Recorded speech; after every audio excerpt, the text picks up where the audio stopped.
এখানে রাখা এলাকাতে, তাহলে ওকে স্পেশাল ট্রিটমেন্ট কেন দেওয়া হচ্ছে? ওকে টেবিলে বসিয়ে পাখা তলায় বসিয়ে আরামে ওকে অ্যাডভোকেটকে জিজ্ঞাসা করছে আমরা কে, এটা কেন হবে?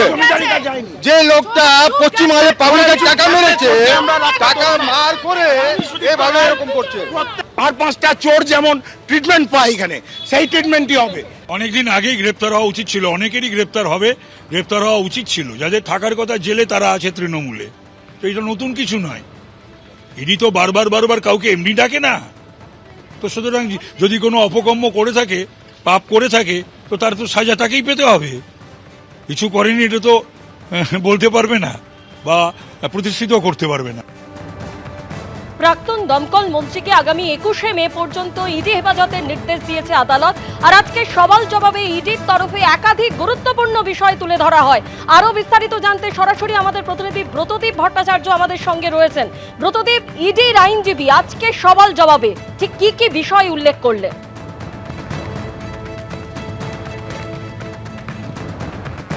দেখো, সুজিত বসুর বিরুদ্ধে যেটা অভিযোগ যে তিনি যখন দক্ষিণ দমদম পুরসভার ভাইস চেয়ারম্যান ছিলেন সেই সময়কালে প্রায় 150 জন ক্যান্ডিডেটকে চাকরি পাইয়ে দিয়েছিলেন, তার রেকমেন্ডেশনে চাকরি হয়েছিল এবং শুধু রেকমেন্ডেশন নয়, টাকার বিনিময়ে চাকরি হয়েছিল। কোনো কোনো ক্ষেত্রে এমনটাও দেখা গিয়েছিল যে জমি নিয়ে নেওয়া হয়েছিল চাকরি দেওয়ার বিনিময়ে। এই সমস্ত তথ্যগুলো যেমন আজকে ইডির তরফ থেকে আইনজীবী আদালতের সামনে রাখেন, তার পাশাপাশি আরও একাধিক বিষয় কিন্তু আজকে আদালতের সামনে তুলে ধরেছেন ইডির আইনজীবী। সুজিত বসুর নামে শেল কোম্পানির কথা তুলে ধরেছেন এবং শুধু তাই নয়, কোভিডের সময় যখন সমস্ত রেস্তোরাঁ, সমস্ত ধাবা, খাবারের দোকান বন্ধ, সেই সময় ইডি যে সমস্ত লেনদেনগুলো রয়েছে সুজিত বসু আর তার পরিবারের লোকেদের, সেগুলো খতিয়ে দেখতে পেরেছে সেই সময় মোটা অঙ্কের টাকা সেই রেস্তোরাঁর অ্যাকাউন্টে, ধাবার অ্যাকাউন্টে ঢুকেছিল। সেইগুলো কী কারণে, সেই সব প্রশ্ন যেমন তুলেছেন। তার পাশাপাশি আরও একাধিক ব্যক্তি, তুমি জানো যে এর আগে অয়নশীল, যার অফিসে তল্লাশি চালাতে গিয়ে মূলত এই পুরো নিয়োগ দুর্নীতির তথ্য সামনে এসেছিল, সেই অয়নশীলকে জিজ্ঞাসাবাদ করে যে সমস্ত তথ্য তারা পেয়েছেন এবং তাছাড়াও সুজিত বসুর অন্যতম ঘনিষ্ঠ ব্যক্তি নিতাই দত্ত, তাকেও জিজ্ঞাসাবাদ করে তার বাড়িতে তল্লাশি চালিয়ে বেশ কিছু নথিপত্র পেয়েছিলেন ইডি আধিকারিকরা। আজকে সেগুলো আদালতের সামনে তারা রাখেন এবং আদালতের সামনে রেখে তারা সুজিত বসুকে কী কারণে নিজেদের হেফাজতে চাইছেন তার জন্য 9টি কারণ দেখিয়েছেন। তার প্রথম হচ্ছে যে এই যে 150 জন যাদের চাকরি পাইয়ে দেওয়া হয়েছিল, তাদের কিভাবে চাকরি পাওয়ানো হলো, কত টাকার বিনিময়ে কারা কারা জড়িত ছিল, এই বিষয়টি জানতে চান তারা সুজিত বসুর থেকে। দ্বিতীয় বিষয়ে তারা বলছেন যে মোডাস অপারেন্ডিটা, অর্থাৎ কিভাবে টাকার লেনদেনটা হয়েছিল, কত কত টাকার বিনিময়ে কারা টাকা নিয়েছিলেন, সরাসরি মন্ত্রী নিয়েছিলেন না তার পরিবারের লোকেরা নিয়েছিলেন, এই সবগুলো জানার প্রয়োজন রয়েছে। তার পাশাপাশি যে সমস্ত ডকুমেন্টগুলো, ডিজিটাল ডকুমেন্ট এবং অন্যান্য নথিপত্র এই অয়নশীল এবং নিতাই দত্ত থেকে তারা পেয়েছেন, সেইগুলো নিয়ে সুজিত বসুর ব্যাখ্যা চান তারা জানতে চান যে এই তথ্য, এই যে নথিপত্রগুলো তারা পেয়েছেন এবং সেখান থেকে সুজিত বসুর যোগ সাজস থাকার তথ্য তারা পাচ্ছেন, তার ব্যাখ্যা সুজিত বসুর থেকে চান। তাছাড়া শুধু তাই নয়, একাধিক যে শেল কোম্পানির কথা বলছে ইডি আদালতের সামনে, সেই শেল কোম্পানির তথ্যগুলো তুলে ধরে তারা বলছেন যে সেই শেল কোম্পানি থেকে মোটা অঙ্কের টাকা, এই যে লেনদেন হয়েছে চাকরির বিনিময়ে, সেই টাকা গেছে এই শেল কোম্পানির মাধ্যমে সাইফন করা হয়েছে তারা মনে করছেন এবং সেই নিয়ে তারা জিজ্ঞাসাবাদ করতে যান সুজিত বসুকে। পঞ্চম কারণ তারা বলছেন যে সুজিত বসু একজন প্রভাবশালী রাজনৈতিক ব্যক্তিত্ব এবং তার ক্ষমতা আছে এই মামলার যারা সাক্ষী তাদের প্রভাবিত করার। সেই কারণে তাকে নিজেদের হেফাজতে তারা রাখতে চান, কারণ ইডি মনে করছেন যে তিনি হেফাজতে না থাকলে সমস্ত তথ্য প্রমাণ সেগুলো ট্যাম্পার হতে পারে।